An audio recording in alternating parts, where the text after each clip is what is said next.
Peace. I am the DX21, Dasun Immanuel, and this is the 5% Agenda. This is our first episode, and with us we have the great Malachi Knowledge God Allah, aka Cause Power Allah. How are you today? Peace. Everything is everything. How you? I'm all wise and civilized. First of all, tell us something about yourself. I understand that this is not your first association with a major project. You give us just a taste of your background, and I understand that you were at one time involved with the music industry, and you also have been pivotal as far as hip-hop journalism and black political journalism as a whole. Yeah, you know, in regards to professionalism, I've been writing in the Amsterdam News for going on Nas wisdom years, and mostly covering social political issues, cultural issues, you know, police, anti-police brutality rallies, and things like that. Also, I had a step in the Source magazine at one point, as well as the Feds magazine. In 2005, I wrote the cover story to the history of Allah and the 5%ers. And also the co-feature story in the same issue about the Zulu Nation. That's in regards to writing. Before that, I had my foot in the music world, was doing a few things in that arena, and stepped out of that, and here I am today. In addition to what you had mentioned before, you've been pivotal as far as putting a spotlight on 5%ers who have returned to the essence, 5% honor days and events that occur within the pages of the Amsterdam News. And to see that you were instrumental in the co-naming of the street, and you were the one who spearheaded and had that determined idea, it seems like it's an outgrowth from what you've been doing on a smaller scale, so to speak, in the Amsterdam News. Do you see that? Yeah, it's all related. It's like, I gotta thank Sister Naya Arende, the editor of the Amsterdam News, who didn't know me from a hole in the wall and opened up the door and allowed me the platform to express myself. Because if it was not for her, I wouldn't be doing what I'm doing in regards to the Amsterdam News. Any articles you've seen in the Amsterdam News for the last decade and change regarding the 5%ers, the Zulu Nation, the Black Panthers, you know, Charles Barron and progressive politicians, has been because of her. She's the editor who allowed me to have that platform, as well as Sister Eleanor Tatum, who is the publisher of the Amsterdam News. But really, Naya is the one who opened up the door. And also Mr. Herb Boyd, who's been very instrumental as well in giving me advice and telling me how to tighten up my writing skills. So some of the articles that you've written when Dumal returned home, you wrote an article on that. Every time there's a show improved, you've been documenting that. So you've been in the trenches as far as documenting the history of this nation. Yeah, we have to, because like before I started writing in the Amsterdam News was the only place I could find published information regarding the father and the 5%ers. The God Lord Graceful Malik, he showed me the science of going through the microfilms. And I started going through the microfilms and back in the equality years and pulled up mad articles on the gods. And from there, it just opened up. So when I got the platform to write in the Amsterdam News, which started in 2007 after Sean Bell got aired out, from there, I just took it, and Naya allowed me the platform again to write about the show and prove each year, every now and then on the Father's Physical Day. The first guard that I wrote about that went home was Wise Jamel. And Wise Jamel was very instrumental in my growth and development because I started going on the tours with him back in the born years. The annual Show and Prove tour, which goes around mostly Central Harlem, Central Mecca, and it shows and proves the areas where the Father and Justice and some of the prominent gods on earth really were frequented during that time period. So how did the determined idea come about that you wanted to start this initiative and get the street named after Allah, Justice, and the 5%ers? How did that come about?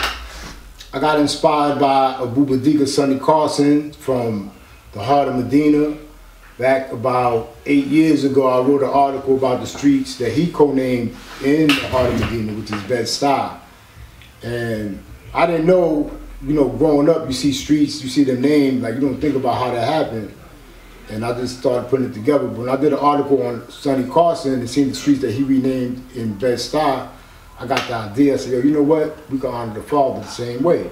So that was about 8 years ago. I didn't know how to go about doing the process though, because it takes more. It was a lot of work to get it done, especially when you're starting from scratch and you don't know nothing.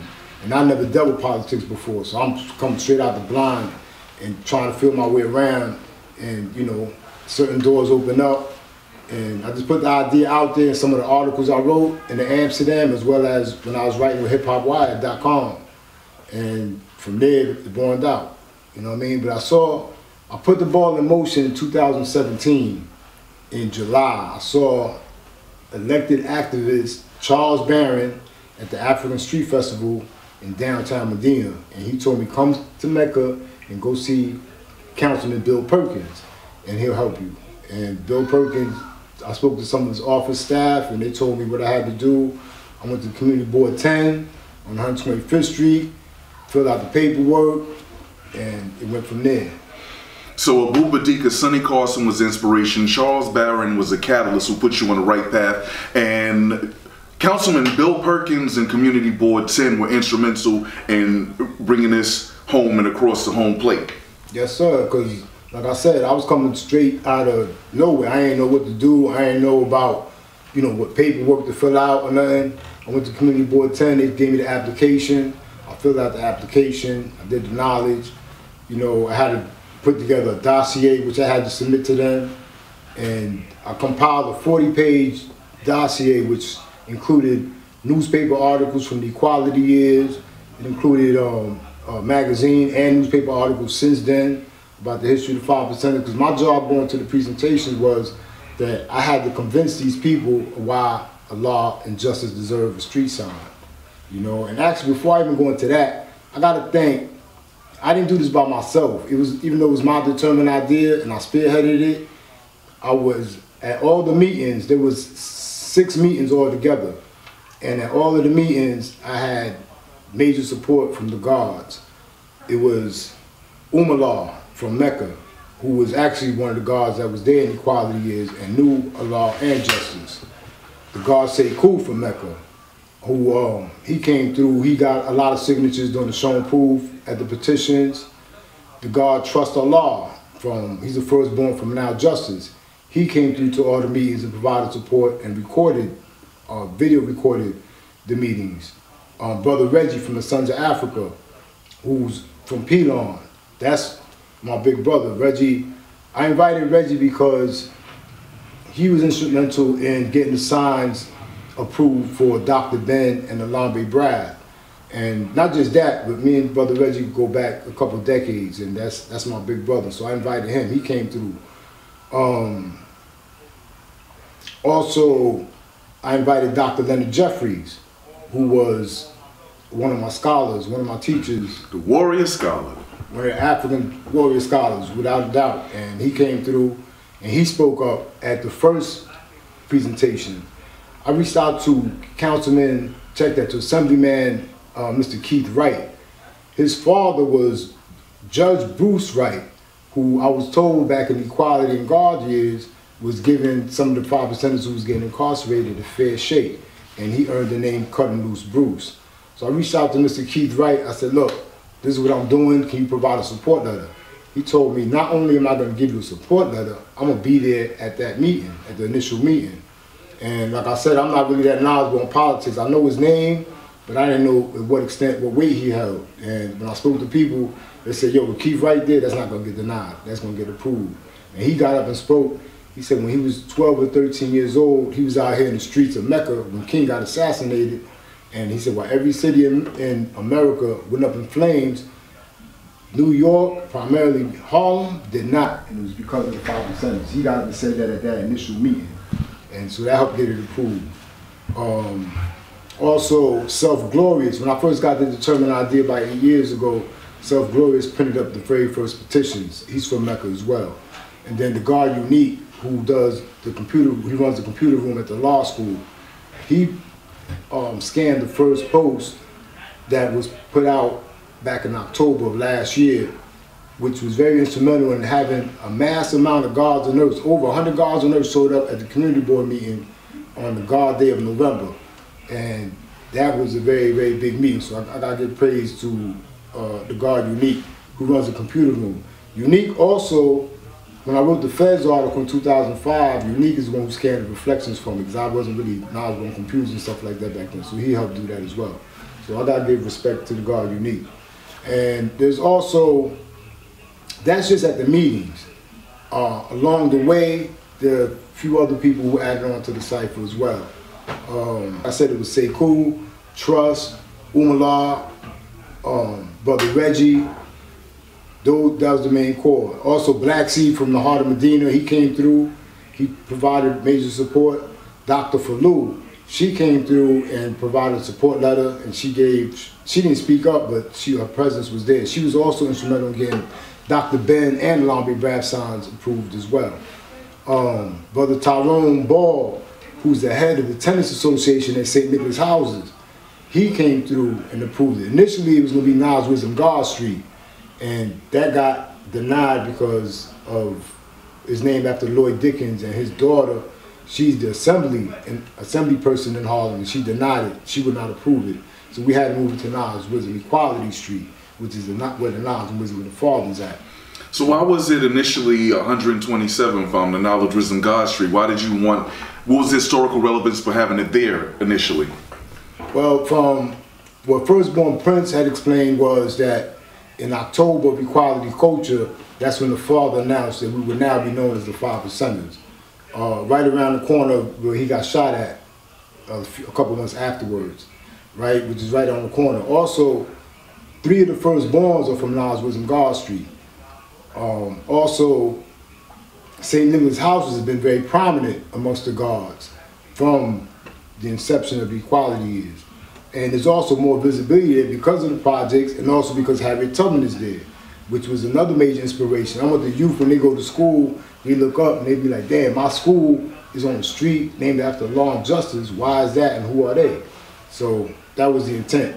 It didn't happen, so we moved it 1 block down. Not really a big thing. Still moving on. I know that as far as St. Nicholas's projects are concerned, a few years ago I met a brother who is instrumental, or that you were instrumentally involved with, Kasim. I met him in St. Nicholas projects. Yeah. Kasim is Black Messiah's older physical. Kasim explained that the father taught his whole family, right? And also, not that he taught his old earth, but he was really tight with their old earth as well. And she used to prepare food for the guards back in equality years. Kasim came through to the big meeting in November, and he also came through to a couple meetings after that as well, because there were other meetings, and he definitely supported us. When I first brought the idea to him, because he's the closest thing we could get to Black Messiah, who was the first of the first non-born, and he approved it. He said it was a great idea, he supported it, he signed the petition. He also built other guards and nurses and asked them to sign the petition as well. For those who are not familiar with who Kasim is, there are a lot of pictures circulating of him at the unveiling ceremony holding one of the street signs. He's the guy who has the street sign in the chair, and a lot of people have been taking pictures and circulating pictures of his sign from the unveiling ceremony. Right, right. I did, with the signs, once it got approved, we had about a few extra signs designated to certain people. Kasim is one of them because, again, the historical significance. His younger physical, Black Messiah, was the first of the first non-born. Throughout the years, I've met many guards and many people who've been taught by Black Messiah or somebody who Black Messiah taught. So he was very instrumental in that, and that's why I brought Kasim through. And like I said, the history of Kasim holds itself. Well, you mentioned a lot of Father and the historical significance of 127th Street. Some have said that a lot of Father didn't want to be body worshipped. And how did you have any or hear any such arguments when you were moving forward with this initiative to get the street name, that this might be glorifying the Father and the Father didn't want that? How did you address that particular challenge? Yeah, I've been told by a few guards, primarily the guards, that the Father didn't want to be body worshipped or idolized while he was here, and certainly not after he went home, because he was warning them that he wasn't going to be here in the physical for too long. So he kept telling everybody, if you want to see me, continue teaching and come together. And my thing was that, for the most part, it was like 98, 99% of the nation supported this. And like anything else, you're always going to have haters. So there was a few people that was like, nah, the father didn't want this, the father didn't want that. And when I built with Big Brother Lord Graceful, he said that the only reason they saying that because they didn't think of the idea. Because had they thought of the idea, they wouldn't be saying that. And I agreed with him when he said that.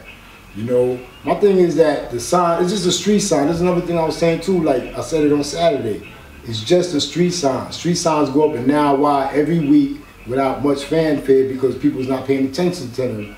Even though many times they are significant people, they're important people, but if you're not there in that area, you're not gonna know about it.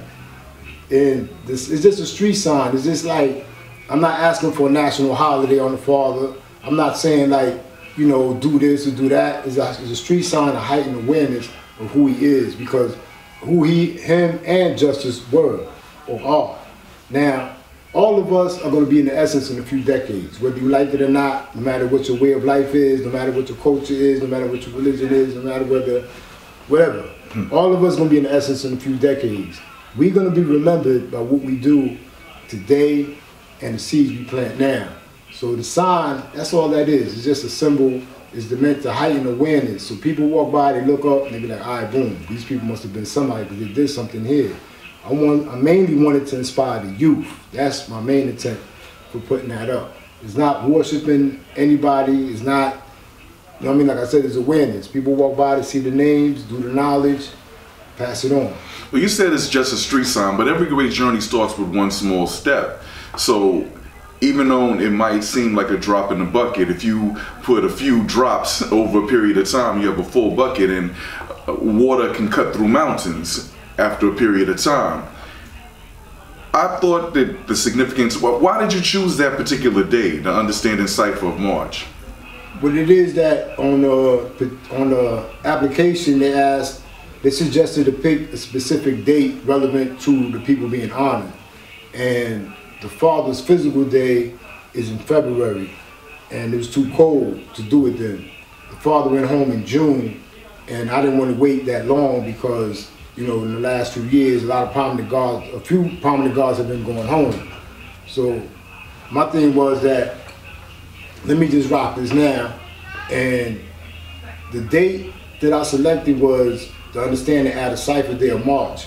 Because from what I've been told, the father was released from Matterhorn after being incarcerated for 2 years on the Wisdom Power Day of March in Equality Guard. So I said, this year the Wisdom Power Day fell on a Monday, and I didn't want to do it on a Monday.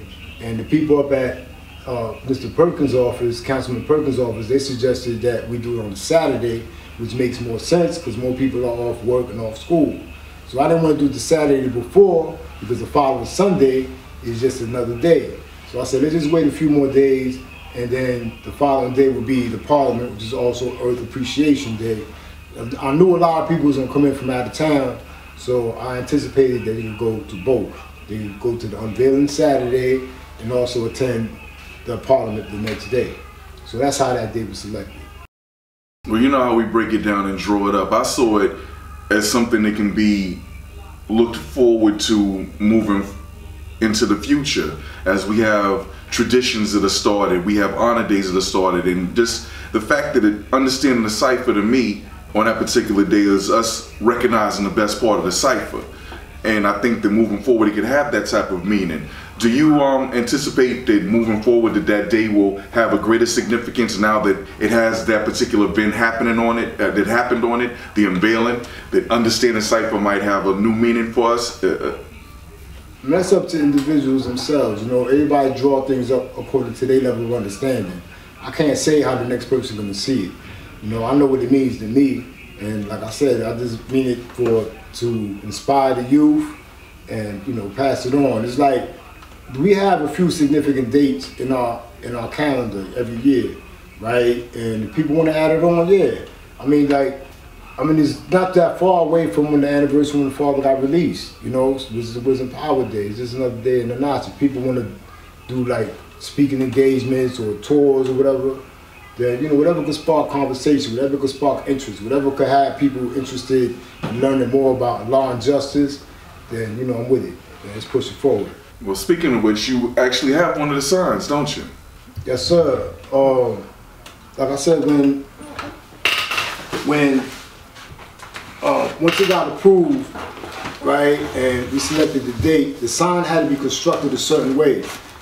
When I first pushed the campaign, when I first pushed the campaign, and the first presentation I made in June of last year, it was going to be a law of the Father's way, because I didn't know you could put two people's names on a street sign.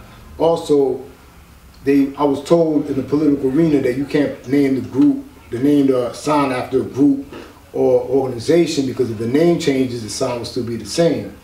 And then, so when I filled out the application, I put a law of the 5%ers way, yet the presentation was for a law of the Father.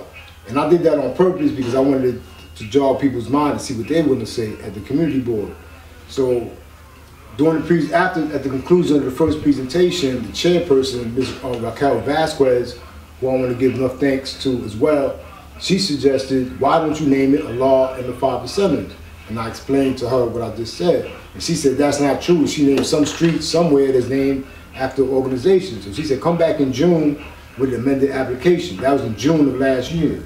Community Board 10 is on hiatus over the summertime. So when we came back in September, matter of fact, over the summertime, I learned that you can add two people's names to it. There's a brother named Brother Julius Tajadeen, who was very, very helpful. He gave me a lot of information and a lot of advice in regards to the sign designation of it going from a way to being a square, as far as being able to put two people's names on it, as far as, it was a whole lot of things. I can't even go into all that because I'll be here all day, but I want to say thank you to Brother Julius Tajadeen. And he also came to several of the meetings. And he informed me that you could put two names on the same street sign. So when we came back in September, the same squad that I mentioned earlier, we named it a Law, Justice, and the 5%er Square. And we changed it from a way to a square because Niles Wisdom Equality Street is already named after James Brown. God Avenue is already named after Adam Clayton Powell Jr. So you can't put two co-names on the same block. That's what I learned. Yet Brother Julius explained that if we do it as a square, it won't infringe on either co-names that are there already. So that's what we did. We changed it from being a law, justice, and the 5%ers way to being a law, justice, and the 5%ers square. Yeah, but that seems like it's mathematics anyway. You know, we on the square. Exactly. Exactly. You know what I mean? So that history was written in advance. So we rocked that. Also, I want to say thank you to Mr. Mays, who's the chief of staff up at Honest Dickens' office. He also provided a great deal of advice and information, very similar to what Brother Julius shared.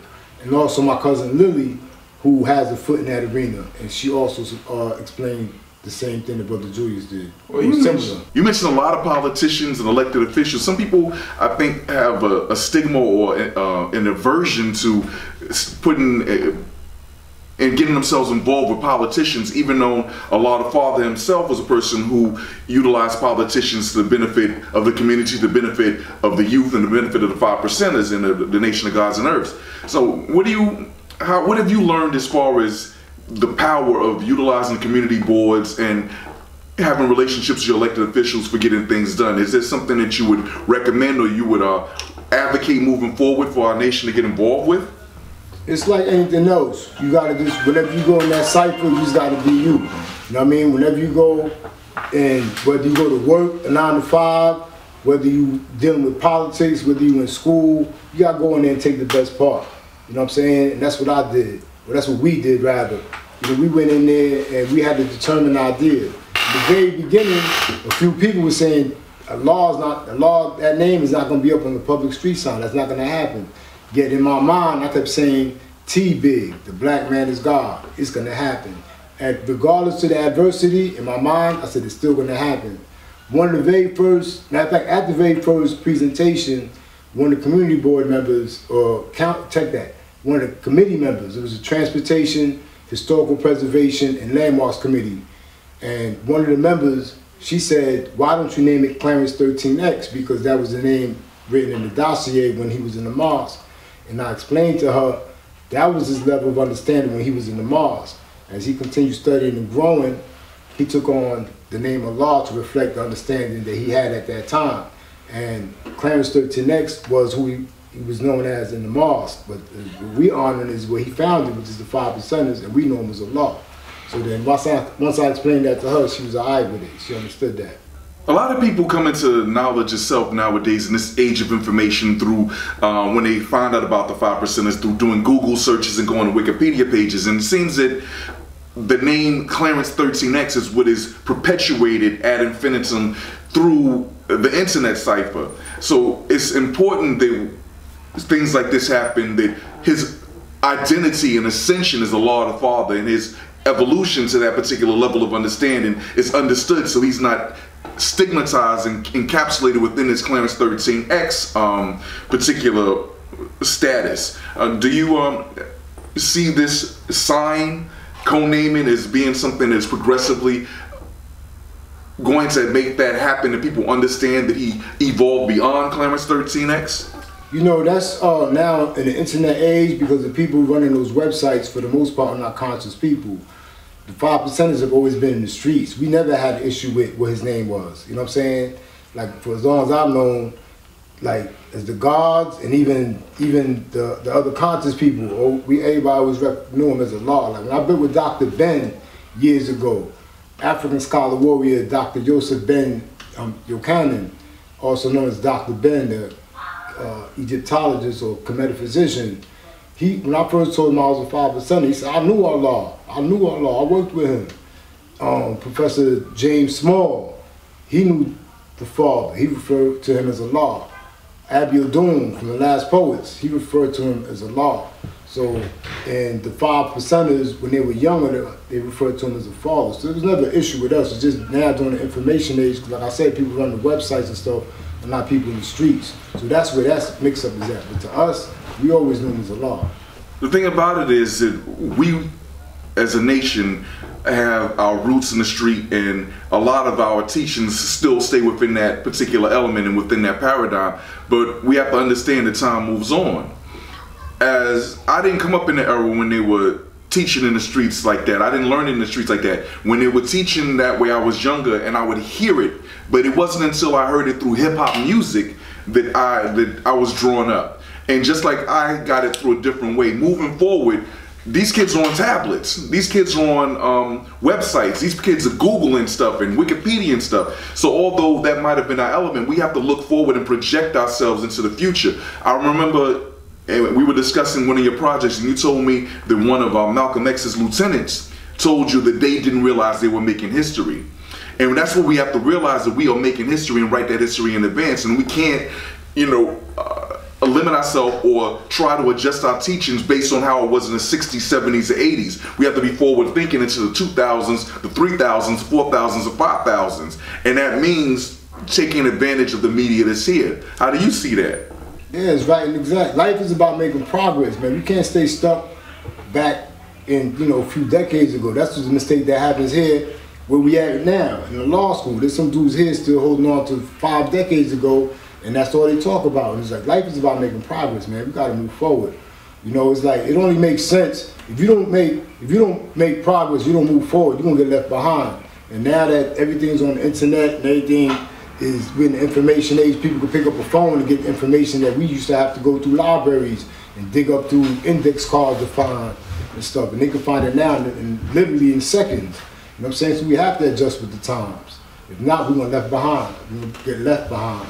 How do you see us keeping up the momentum that this big high visibility event has brought us? And what are you specifically doing to move this momentum forward? I mentioned that on Saturday, that we should take this momentum, because one of the things that cannot be lost about last Saturday is that the unity that we had, right? I haven't seen unity like that amongst us in a long, long time. I say a couple of decades, because it's like you had guards and nurses that came over from the West Coast, down south, all boroughs that hadn't been to parliaments in decades. You know what I mean? You had people coming in from all up and down the East Coast, and it was all love and harmony and unity, and it was here for one common cause, to see the sign go up honoring the law and justice. So we have to continue that momentum that we picked up then, and keep moving forward with it. That's what I was saying before. It's like, it's rare for us to come together for a common cause. At least recently, because everybody's sitting home on their computers and stuff. So for all of us to come together in person like that, we shut down the block. We shut down God Avenue. I projected that last year when the campaigns was making progress and it was gaining momentum. I said, we're gonna shut that avenue down. That was my determined idea. I want to shut God Avenue down on both sides, so people could see the force that we have, the unity that we have. And that's exactly what happened. From Nas was in Powell Street, and Nas was in God Street, on both sides of God Avenue, it was shut down for a moment while the ceremony was happening. You know what I mean? We need to grab that momentum and keep moving forward with it, man, because who knows when the next time is going to be. You know what I'm saying? We have to keep that momentum and move it on, man. I'm telling you, God's been calling me from across the country asking for interviews or asking for information for articles they write in, or just for information, period, to share in their hood. And that's where we're supposed to be, man. We got to spread this out, man. We got to understand the law, whether people agree with him or not, he put his life on the line on the strength of what he stood for. So anybody, you got to respect that, you know what I'm saying? And he did it. And look what he built. We here 5 decades and change later, still making noise, still making progress, still building, still educating the youth. What more need to be said than that? From the beginning, I've heard you emphasize it on several occasions that it's not been about you and the individuals who assisted you in making this happen, even though you had a determined idea. You've emphasized that this has been about honoring the law and justice. How important is that to you to make sure that that message is reverberated throughout history? I mean, that's the reality of things, because, I'm still on the physical plane here. I still got work to do that, if I want, to bring fame to my name, I can still do it. You know what I'm saying? I still got time for that. My thing is, again, I want to thank the law and justice, what they gave us, because when I was in the dead world, applying the knowledge of myself was a life preserver. You know what I mean? I know what it did for me, and I saw what it did for others, and I see what it done throughout the years when I pass on knowledge to somebody, and I see how they pick it up, and they get the self-esteem, they get the spine in their back. You know what I'm saying? Like, that's a good feeling for me when, that you can help somebody else out there seeking direction. Because I know just because I got my foot out the mud doesn't mean everybody else did. There's still people who got the same mindset I had at that period of time when I was in that stage of my life. So, like I said, my thing is about the law and justice. A lot of, there was Glory Seekers Day on Saturday as well. Like, some people got up and tried to, get the shine for them. And I explained days leading up, and that same day, I said, this is not a parliament. You can't come up here and grab the mic. We honor the law and justice and the great gods on earth who laid down the foundation to our great and mighty nation. That was the whole purpose for this. You know what I'm saying? Because if they wouldn't have did what they did yesterday, we wouldn't have the little bit we got today. Now, what we do today determines on how great tomorrow will be for the future generations. And that's always been my focus, you know what I'm saying? Like, the history of the law and justice has primarily been in the streets.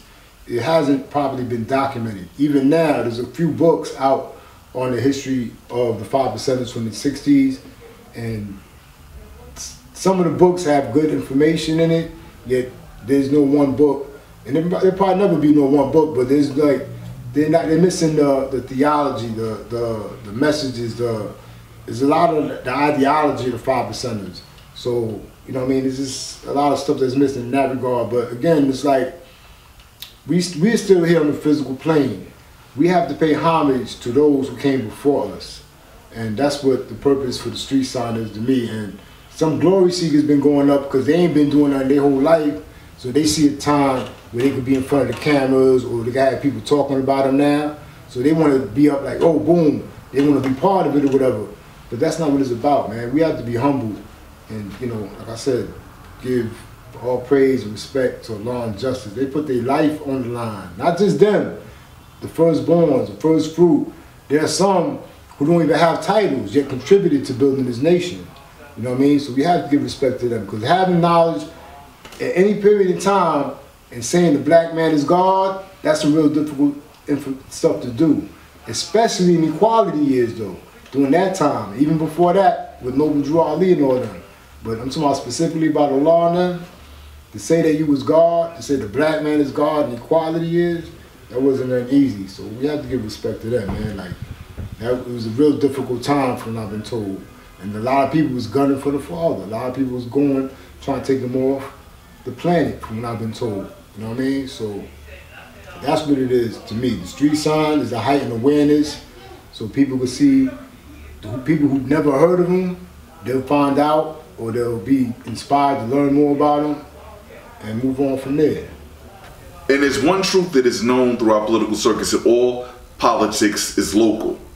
So people say, well, it doesn't matter if I vote or everything. Well, to a certain extent, you might be right, but you have to realize that power comes through two things, through organized money or organized people. But with organized people, you can get the attention of organized money. So one vote might not count, but an organized vote, a block of votes, whether it be 100 or 100,000, that catches the attention. Their strength in numbers is more than just hyperbole or some cliche. It's actual fact. Right, exactly. And what lessons have you learned navigating this process of successfully getting this street named, as far as navigating the political process, and how would you advocate the utility of this process for the nation of gods and earths moving forward to achieve our objectives as the Father did in achieving such objectives as getting the school that we're in right now? Yeah, right, exactly. You know, in the streets, we understand that you keep your friends close, your enemies closer. When you deal with politicians, not all of them are your enemies, because you have some progressive ones. You know what I mean? Like Charles Barron, Bill Perkins, Keith Wright, and several others. You know, it's like you gotta play the game to win the game. You can't sit back crying and complaining. If you want to change something, get up and be that change. You know, you gotta get up and make that move. I have no confidence in politics at all. Yet I had to step in this arena in order to make this vision come to fruition. Because if not, it would just be a thought in my head, and I'd be old and grumpy complaining like, oh, I should have did this, I should have did that. So I went in, at the same time though, I didn't compromise my principles. I stayed being me. I went in, the first presentation, hair cornrow, my gold fronts, came in there and built. I just made sure to do it respectfully, and I didn't want to intimidate nobody that was there, because those are like really working 9-to-5 people and things like that, but they're community people, so I'm sure they see people like me every day. So the thing is that I learned the process, and the God Umar showed me a lot, because he's been in the community board for a couple decades, and he showed me a lot. And like I said, if you want things done, you have to get up and make it happen, man, because it's not going to happen on its own. Like anything else, it got a positive and a negative. When you go in there, you got to take the best part. I went in there, me and my comrades went in there, and we had the determined idea that we was going to get this accomplished. And the only way it happened was by taking the information and putting the footwork in. We got over 2,000 signatures for the petition, yet according to the application, the criteria is that 60% of the businesses and residents on the street have to sign the petition. So even though we had 2,000, most of them were from throughout the 5 boroughs, some was even out of state. Those didn't count, yet they did not hurt, because when I presented the signatures to the community board, they was like, wow, we've never seen nobody bring as many signatures for a street co-naming. So they didn't even go through them to see which ones was on the block or which ones was out of the state or whatever. They went for all of them. And like I said, you just gotta learn it, go in there and don't compromise yourself. When you go into any arena, you know, especially like politics, you gotta go in there and be yourself. And we made this happen. Like I said, it wasn't just me. We gathered over 2,000 signatures, primarily here in central Mecca, in central Harlem. And it wasn't gonna happen if we didn't make that move. You know what I mean? If the community did not support it, then Perkins wouldn't be able to do what he had to do. You know what I'm saying? We was able to convince the community board by showing that the community supported it. We had signatures, like I said, over 2,000 from right here on, initially it was gonna be 127th Street, but they approved it for 126th Street. It's only 1 block away. You know what I mean? And once Perkins' office saw that the local area supported it, they ran with it. You know what I'm saying? So you have to get involved with politics. I've been building with the guard Rasheen out in the heart of Medina, who was affiliated with Abubakar Sonny Carson. at one point, I mean, while Sonny was still here in the physical, and he was saying that one of the plans for the nation is to construct a political movement, a political, I want to say organization, but a political movement from within the 5%ers. And I think that's a great idea because, again, politics, a lot of people look at like politics is outside. We are the politics. We are the ones who determine what goes on. And it proved that by the street sign going up. In the very beginning, a lot of people were saying the name of Allah is not going to be on the public street sign. And I said, yes, it will. And then we made it happen because we had enough people approve it, agree with it, that we convinced the people at the community board. Once they approved it, the people of the city council approved it. And from there, the Blasio signed off on it, and here we are. We have to understand that the science of everything in life, love, peace, and happiness was started by the original man. However, a lot of us have lost the knowledge of self, and the colored man has taken that and has mastered it and has utilized it and made all kind of commodifications of it and modifications of it. And in order for us to play this game, we have to reclaim what they have made lame. Politics, just like money, is a tool. It's an ends to a means. People sometimes look at politics as if it's a religion. We should look at politics, those political parties. This is something you mentioned the source earlier. This is something that I had written in, they had a section within the Source magazine where I wrote an editorial, so to speak, or think piece as they call them. I think it was called Politricks was the section. And I called it political game banging when I talked about how Republicans were red and the Democrats were blue, and I had likened them to Bloods and Crips. But the reason I brought that point was saying that we shouldn't have loyalties to either Republicans or Democrats. The loyalty should be to our own interests. And anybody who, another maxim, like I mentioned, all politics is local. Another one is there are no such thing as permanent friends or permanent enemies, only permanent interests.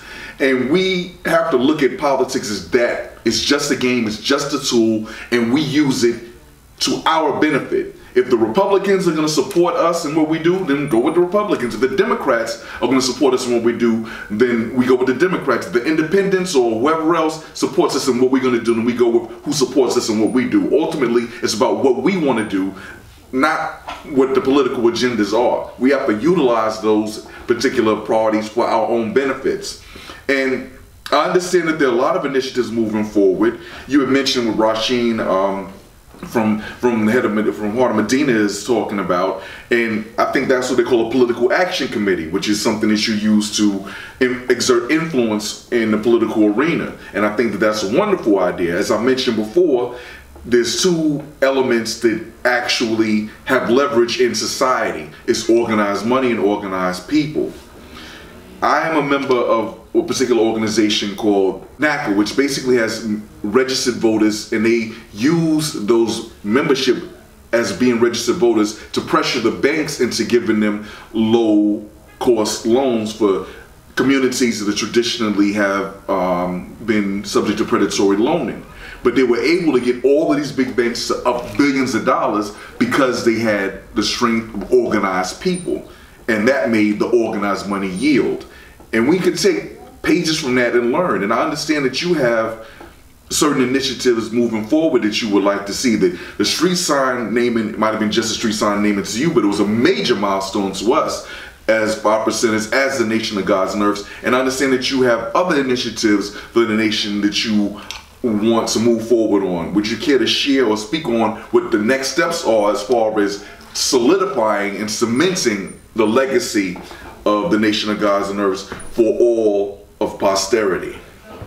Yeah, I'm gonna do that. Before that, though, I want to say that in regards to politics, I just want to rewind a little bit. In regards to politics, everything you do is affected by politics, whether you like it or not, right? The fare on public transportation, the light, how often the street lights turn red or green, right? The curriculum in the schools, right? When your garbage gets picked up, right? You know, like whether you're getting hot or cold water, everything you do is affected by politics. So whether you get involved with it or not, politics will affect you. You have to understand that the politics is not outside. You are the politics. We are the politics. People are talking about oh, the city gave us a sign. The city didn't give us nothing. We made that happen. We had determined our business with the football game. You know what I'm saying? We made it happen. You know what I mean? And you know, that's in that regard. I just want to add that on. Now, can you rephrase the question? What's next? What are the next initiatives? Building on the momentum of the street sign. I think you had projected, you had spoken on it previously about what the next big ticket item, so to speak, is on your agenda.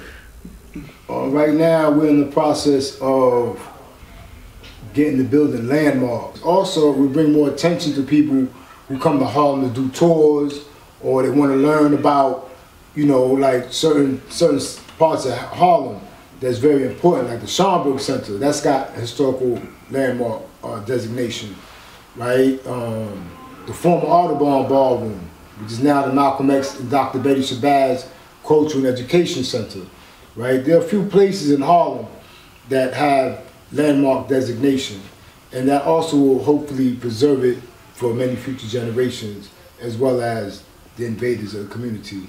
Yeah. The attention of the world was on us on March 30th. And so now I'm sure that that's going to lead to people looking to see what we're going to be doing with this particular, with the land that we have here on 126th Street and 7th Avenue, now that we have the designation of the street sign. What do you see happening here, and what do you think must be done? You mentioned landmarking. How do you see that coming on, and what's the next step after we landmark? I mean, to tell you the truth, I don't really deal with the everyday goings on at the school, so I can't speak about what they're projecting as far as like the day-to-day activities. My vision, again, is to preserve the property for future generations, because I've reaped the benefits of this school throughout the decades, as well as my seeds, you know, and I'm just looking forward to the next generation. So as far as day-to-day activities, I'm not sure. The landmarking is going to be the same team working, Say Cool, Trust, Brother Reggie, you know, and a handful of others, you know what I'm saying? So you mentioned the landmarking. Where's that process at now? I filled out the paperwork at Community Board 10. We have meetings coming up. There was a lady that I met there a couple months ago. She came by and assessed the school as far as the history of it. And, you know, we're doing the paperwork, and I'm sure that we'll be doing presentations real soon on that as well. You know, again, it's very important. Like, we got to understand, we're not going to be here in the physical, you know, for a whole lot of time. We here, even if we live to be 100 years old, that's nothing in the whole annals of time. You know what I mean? So we have to project and live and prepare for future generations. That's one of the things that I learned from studying the father's history, that he was not really as concerned with his physical being more so as he was, you know, the youth and how they would continue prospering in the future. And so, you know, that's what I'm saying with me too. Like, I want to add on and say thank you to Allah and justice, and also, you know, help future generations, man, because each generation is going to have their segment that's dissatisfied, that's messed up, that needs help, that needs direction. Right now, the crack babies are coming of age. You know, a lot of the children are being raised by their parents, by their grandparents, their aunts, their uncles, their neighbors, their cousins, some or whatever, because their parents were strung out on drugs or incarcerated because of drugs, or returned to the essence because of drugs. You know what I mean? So those children are coming of age with a lot of anger, a lot of misdirection, you know, and they're looking for a way, and we have to reach them. And again, they're into social media, they're into their iPhones, they're into, you know, today's technology. So we have to find a way to bring them into this information. Nobody even go to regular events no more like how they used to. People don't even go to movies how they used to, because now people pick up their phone or their laptop or whatever, and they on it. You know what I'm saying? So how are we going to reach the youth of this generation? That's what we got to really think about. That's what we got to work towards. There is a lot on the agenda for the 5%ers here. The 5% agenda has pointed out that we need to organize a political action committee, a voting block. We need to put on our agenda, or we are putting on our agenda, landmarking the school. We have on our agenda building something and preserving the property for future generations. We have an agenda that I think that we should think about the next 6,000 years, literally. Because think about it. There was a man who renounced his kingdom in India and searched the world to find out about, you know, the high truths, and then you project, once he found out a lot about himself and started teaching people, you project that a couple of thousand years, you have Buddhism. You have a story that people have told their children about a mystic who stood up against the forces of the Roman Empire and spoke for the poor and for the children and the needy and the shelterless. And you project that for 2,000 years and you have Christianity. It starts with one person in a small circle of people who believe in that particular person. And then you project that by a couple of thousand years, you have a phenomenon that encompasses millions and billions of people. And we have to see that that's what's happening with us right now. We can't see it for what it is right now. We have to see what this will be 2,000 to 3,000 years from now and prepare for that. After all, we're supposed to write our history 25,000 years in advance. How do you see that as far as being the 5% agenda? I mean, that's part of what the street sign is. Like I said, it's like, you know, children gonna look up, and all of us gonna be in the essence in a few decades from now, you know, and the children look up and hopefully it'll inspire them. You know, like the real history of Allah and justice and the gods has not been properly documented. The best place you can find it, it hasn't been documented in the book, let me say that. The best place you can find it is the Son of Man newspaper coming out of Medina, because you have some of the gods who's actually taught by the Father and was there and prominent in doing equality years that could tell about that history. But overall, there's no one book that really contains the whole idea of what the 5%ers are about.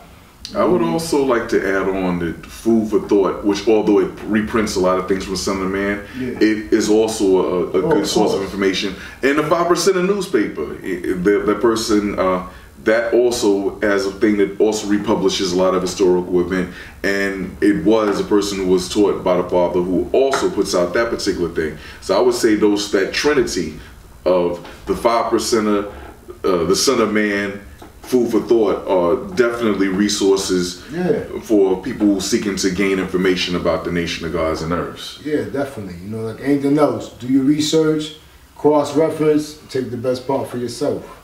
And I also like to applaud the fact that they brought the Son of Man back, so you can catch new issues and reissues of the Son of Man at the parliaments moving forward, in addition to your complimentary copies of Food for Thought. Lord Graceful is never charged for Food for Thought, and even getting your copies of the 5% newspaper, which I've recently opened up an Instagram account for.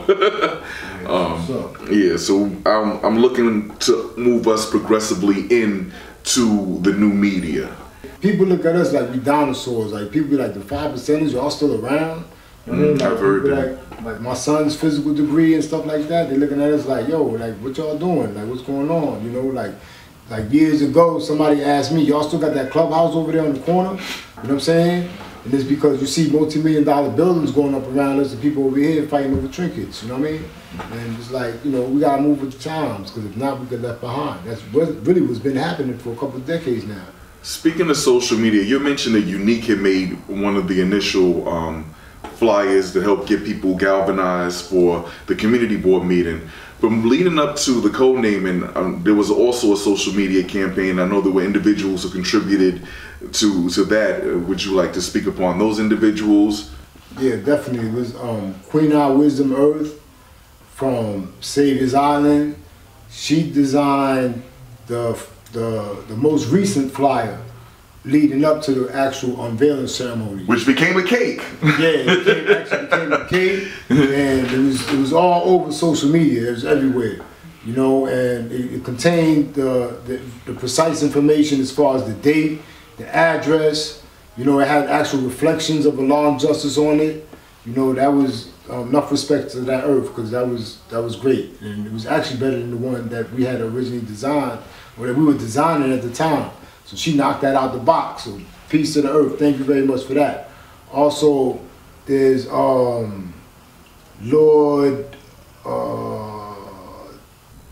Omni. Lord Omni, excuse me. Lord Omni, the God, you know, he came through as well, and we photoshopped a sign a version of the sign before the actual sign was manufactured. And we was meaning to promote that way in advance before that sign became available. The tangible metal sign became available. So enough respect to that God as well. Showing our international reach.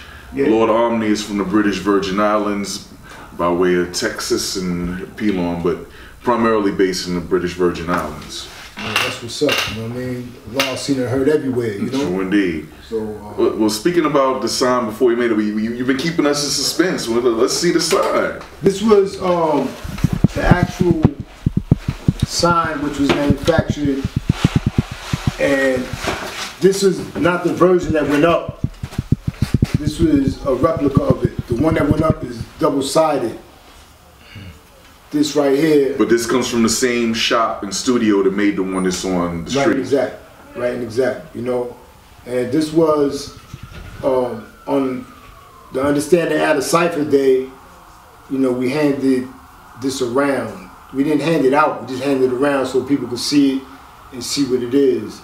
This is the progress that we made. This is the hard work that we put in. It started in May of last year as far as the paperwork is concerned. The idea was before that.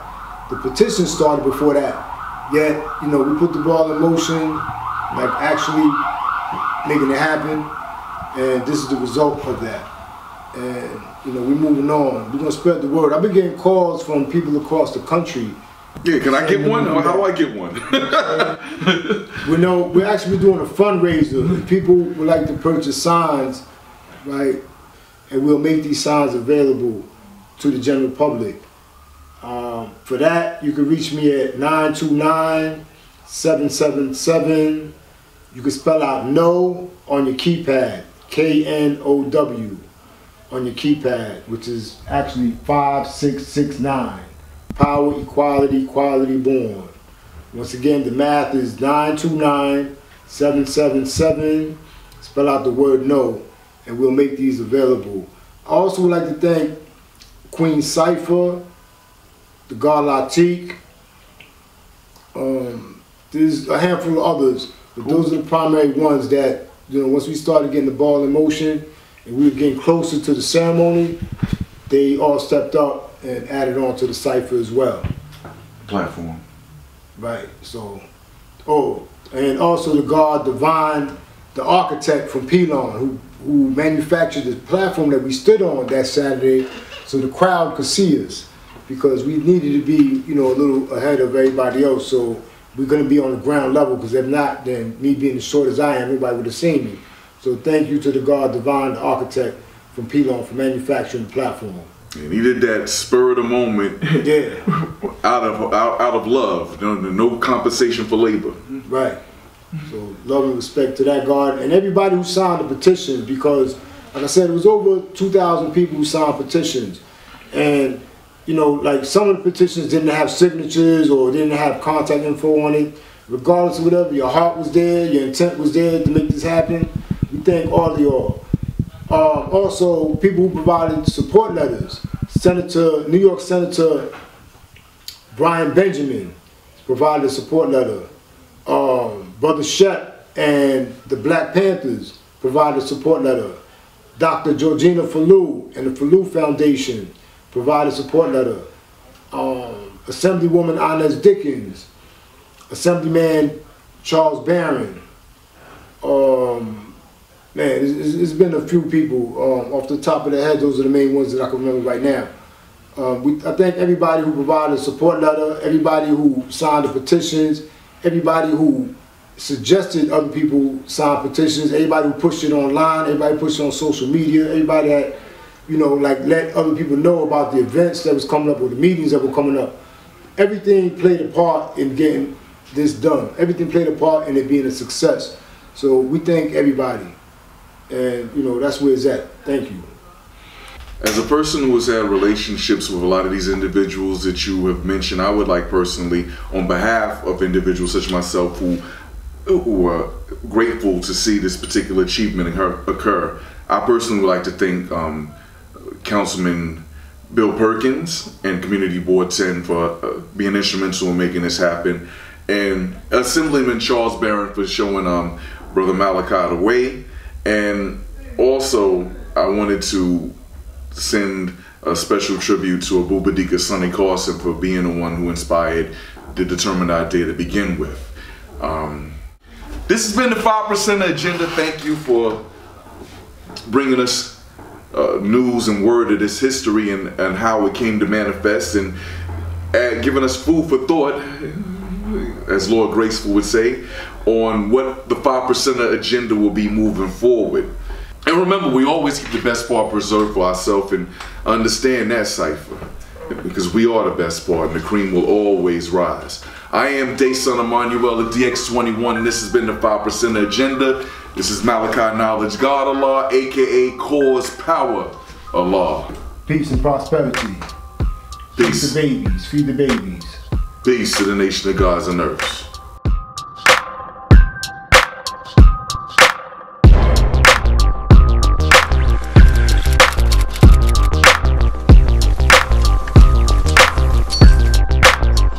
If Mecca did this.